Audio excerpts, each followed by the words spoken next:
Yo, what's up mga paps? So welcome back again to our channel. So update tayo dito kay DGVT mga paps sa ating winidraw last video natin.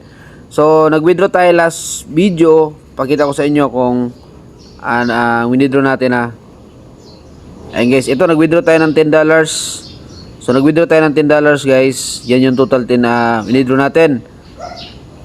So ang gamit natin na withdrawal dito is Coins.ph, pero later on pwede tayong gumamit ng Binance. So Coins.ph yung withdraw ko dito guys para mas mabilis. Pero sa Binance guys mas maganda para dati na panahon hindi mababan yung Coins.ph niyo. Ito guys, na-receive na ka natin USDT. So click natin yung portfolio guys. So yan, $8.3. Ito $8.3. Ayan guys, $8.3. So ang net natin dito guys is $8.3 din yung net natin dito. Okay?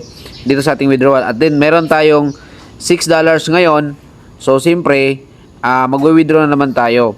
So ganoon lang siya guys, extra income, no? Click natin yung task. Okay, click natin yung task guys. Okay, makikita nyo yung start guys.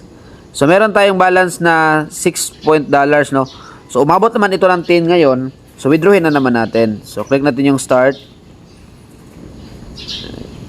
Waiting nyo lang guys na mag-success. Tapos ito guys may percentage dyan sa training kung makikita nyo. So mga 1 hour and 2 hours to guys, matatapos na to.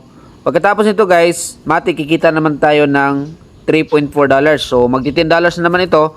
Yun, ma-receive na naman natin. So ganun lang siya simple guys. So sa mga gusto guys, pwede kayong mag-click sa link nasa description o sa comment pin para makapag-register kayo.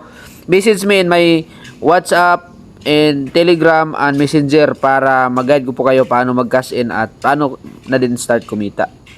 Thank you and God bless.